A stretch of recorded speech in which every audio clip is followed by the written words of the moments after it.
આજની ધર્મકથા. પ્રણામ. અંતરાય કર્મ એની વાતોની અંદરમાં આપણે પુણ્યા શ્રાવકનું દ્રષ્ટાંત જોઈ રહ્યા છીએ. પુણ્યા શ્રાવકની સામાયિક નાનપણથી આપણે બધા સાંભળતા આવ્યા છીએ.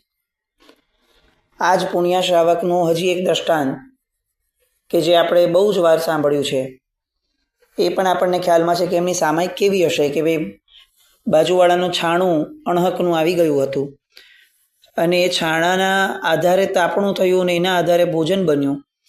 એ ભોજન પેટમાં ગયું અને એમને એવું થયું કે આજે મારું ચિત્ત કેમ વ્યગ્ર બન્યું છે. પછી ઊંડાણમાં જતાં સમજાયું કે અચ્છા, બાજુવાળાનું છાણું આવ્યું, અણહકનું જરાક પણ વસ્તુ અણહકની આવી તો એના કારણે મન જે છે એ અસ્વસ્થ થયું. આ દ્રષ્ટાંત સાંભળ્યું ઘણી વાર હશે. આ મોરલ આપણે કેટલી વાર વિચાર્યું કે આજે આટલો બધો ધર્મ કરવા છતાં આપણામાંને લગભગ મેજોરિટી લોકોના ચિત્ત, મન અસ્વસ્થ કેમ હશે? અને આટલો સ્પષ્ટ જવાબ પુણ્યા શ્રાવકનું આ દ્રષ્ટાંત આપણને આપે છે કે અણહકનું કંઈ પણ એક આવ્યું હોય તો ચિત્ત અસ્વસ્થ થઈ જાય. અને તેમ છતાં આપણે એ દિશાની અંદરમાં વિચારવા ક્યારેય તૈયાર થતા નથી. આપણા જીવનની આ એક બહુ મોટી ગરીબાઈ છે, બહુ મોટી કરુણતા છે કે આપણને ધર્મ વધારવામાં કશો વાંધો નથી, પણ આપણને આપણા પાપનું, આપણા દુઃખનું મૂળ જે અધર્મ છે એના તરફ આપણે નજર પણ નાખવી નથી. કઈ રીતે મેળ બેસશે? જે માર્ગ, જે શાસન એ અધર્મના મૂળને બાળવા માટે જ ઊભું થયું છે, આ તો અધર્મના મૂળને બાળવામાં કેટલેક અંશે કંઈક શુભતાની જરૂર છે એટલે શુભનો માર્ગ મૂક્યો. અને એ શુભના માર્ગને પણ પાછું કહ્યું કે પુણ્ય એટલે સોનાની બેડી. એ શાસનની અંદરમાં જન્મેલા, જીવેલા અને આરાધનામાં આગળ વધેલા એવા આપણે બધા અત્યારે પુણ્યના માર્ગની અંદરમાં કઈ રીતે આટલા ઝડપથી આગળ વધી ગયા, એ બહુ મોટો પ્રશ્ન છે. પુણ્યના માર્ગની ચિંતા નથી, એ ખોટું છે એવી વાત નથી, પણ નર્યો પુણ્યનો જ માર્ગ, અધર્મ તરફ દ્રષ્ટિપાત કર્યા વિનાનો પુણ્યનો માર્ગ, એ તો પ્રભુનો માર્ગ કઈ રીતે હોઈ શકે? પુણ્યના ગુણગાન ગાઈએ છીએ. પુણ્યા પાસે પુણ્ય ક્યાં હતું? પુણ્ય હતું શ્રેણિક મહારાજા પાસે. અને પરિસ્થિતિ જુઓ કે અતિ પુણ્યશાળી એવા શ્રેણિક મહારાજા એ અતિ શુદ્ધિના સ્વામી એવા પુણ્યા શ્રાવકના ઘરે એની એક સામાયિક માંગવા માટે આવે છે. પ્રભુનો માર્ગ આ છે. અહીંયા પુણ્યની કિંમતો એ હદ સુધી ન હોય કે જે પુણ્યના પાયામાં શુદ્ધિ ન હોય એની પણ અનુબોધ ના હોય. આવ્યા શ્રેણિક મહારાજા, પુણ્ય શ્રાવકની સાથે ચર્ચાઓ થઈ. અંતે એવું નક્કી થયું કે આપણે પ્રભુને પૂછશું, પ્રભુ જે મૂલ્ય કહેશે એ મૂલ્ય ચૂકવી અને હું તારું સામાયિક લઈ લઈશ. અને સામાયિક લેવાનું કારણ એક જ છે કે પ્રભુએ મને એવું કહ્યું છે કે મારી નરક ટળી જશે તારા ફક્ત એક સામાયિકના દાનથી. આમ આપણે બીજી રીતે કલ્પના કરીએ કે કેવળ જ્ઞાની ભગવંતોને ક્યારે જૂઠું બોલવાનું કે ફ્લોન્ટ કરવાનું હોતું નથી. કોઈ વસ્તુને બઢાવી ચડાવીને બોલવાનું કામ છદ્મસ્તનું. કેવળ જ્ઞાની તો સ્પષ્ટ હોય અને સત્યવાદી હોય, જે છે એ જ બોલશે. અને પ્રભુએ એમને અહીંયા એક ઉપનય માટે પણ છેવટે પણ એવું કહ્યું કે તું પુણ્યનું એક સામાયિક લઈ લે તો તારી નરક ટળે. આમ સામાન્યથી આનો અર્થ નીકળે કે સામાયિકની અંદરમાં શક્તિ છે કે સામાયિક આપણી નરક ટાળી શકે. પુણ્યની સામાયિક નરક ટાળી શકે એવું નહીં, સામાયિક ધર્મ એ નરક ટાળી શકે.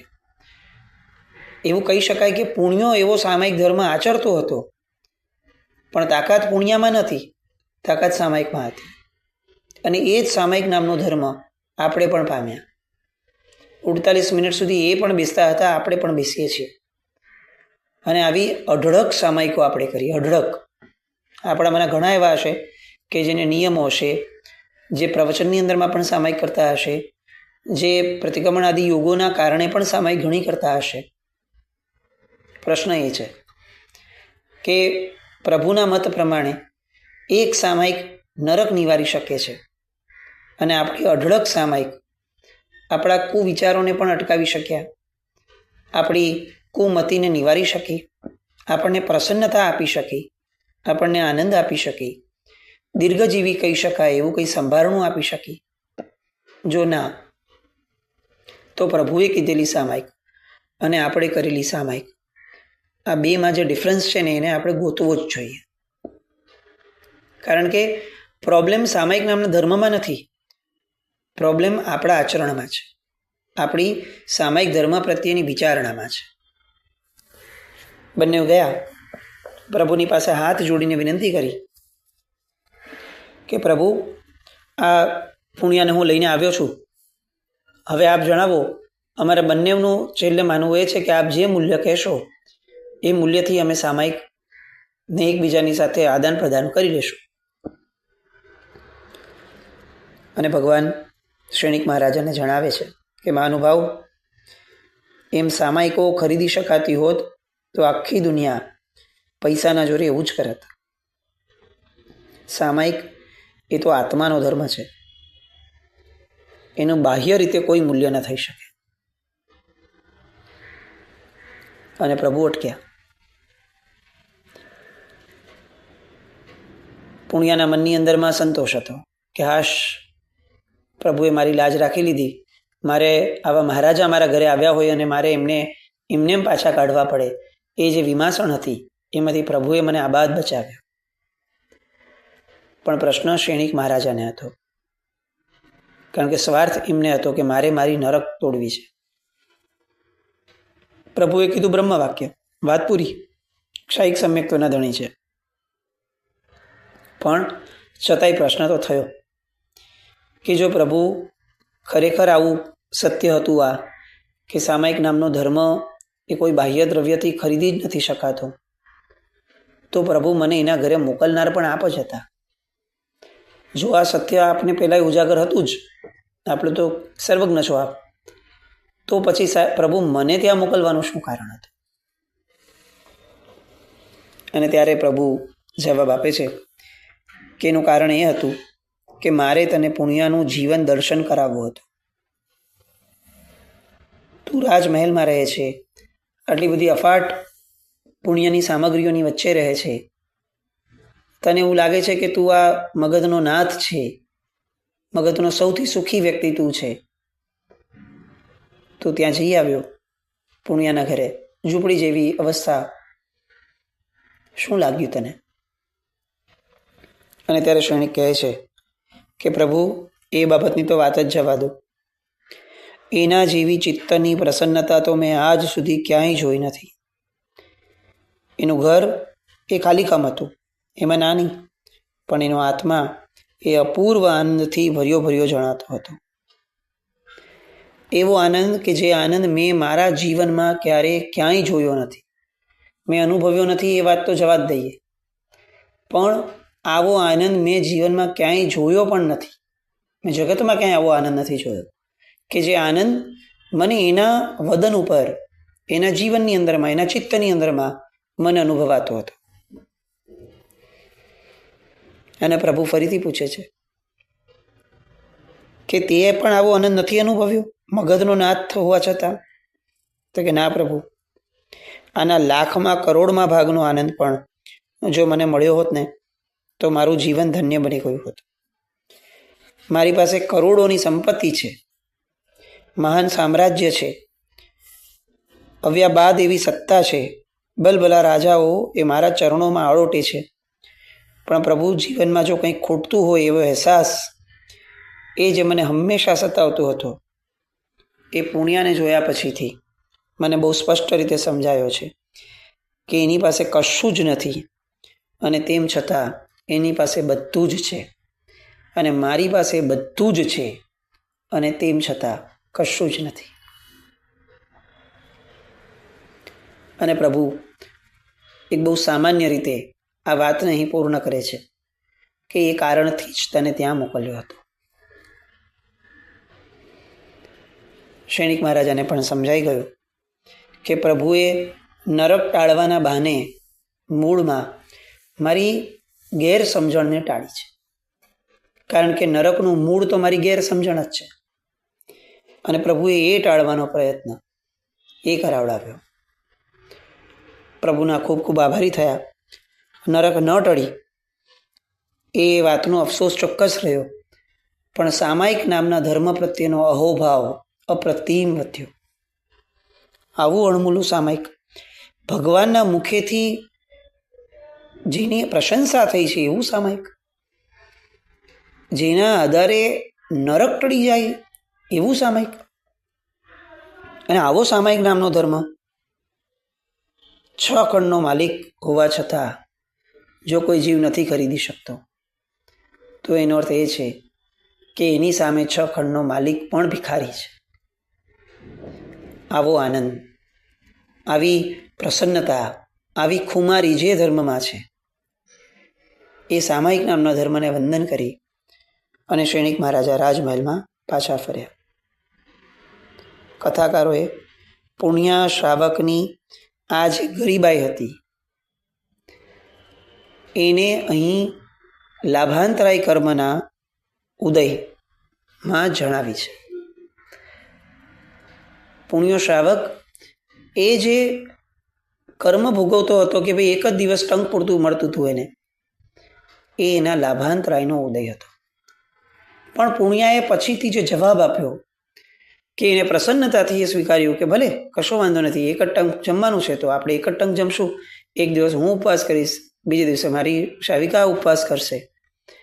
એટલે આ કર્મનો ઉદય છે એવું બિચારાપણું એમણે ક્યારેય જીવનમાં લાવ્યું ન હતું, મનમાં પણ લાવ્યું ન હતું. આ છે લાભાંતરાય કર્મની સામે લડવા માટેની ચાવી, લાભાંતરાય કર્મની સામે લડવા માટેનું શસ્ત્ર. જેના જીવનની અંદરમાં ક્યારેય બિચારાપણું ન આવે ને, એ જ માણસ આવા કર્મના ઉદયની સામે જીતી શકે છે. મારી પાસે આ નથી, શું કરીએ? નથી ભાઈ, સહન કરી લઈએ. આ સહન કરનારો માણસ ક્યારે પણ સ્વીકારી નથી શકતો, અને સ્વીકાર જ્યાં નથી ત્યાં પ્રસન્નતા હોઈ જ ન શકે. આ પૂર્વે પણ આપણી ઘણી વાર વાત થઈ છે કે પ્રભુએ ક્યારેય જીવનમાં સહન નથી કર્યું. આપણે અત્યારે આપણી ભાષામાં આપણી મતિ પ્રમાણે આવું લખીએ કે 12.5 વર્ષ સુધી ભગવાને સહન કર્યું છે, કરી જ ન શકે. ભગવાન જવા દો, કોઈ પણ સમજુ આત્મા ક્યારે પણ સહન ન કરી શકે. સહન કરવું એ તો બિચારાપણું છે, સહન કરવું એ તો લાચારી છે.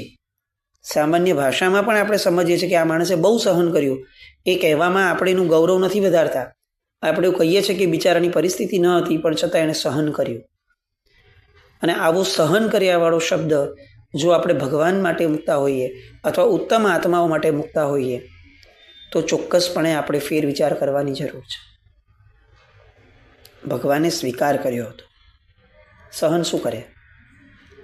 તીર્થંકરનો આત્મા એ ચક્રવર્તીઓ કરતાં પણ અતુલ્ય બલશાળી હોય છે. એ ઓલા ગુવાડિયા જેવા માણસોનું સહન કરે? એ આવેલી પરિસ્થિતિને સહન કરે? કોઈ કાળે નહીં. એને શું જરૂર છે? અતુલ્ય પુણ્યશાળી છે, અતુલ્ય બળશાળી છે. આમ એક ઓલું કરીને ઇન્દ્ર સેવામાં હાજર હતો કે મને રાખી લો પ્રભુ.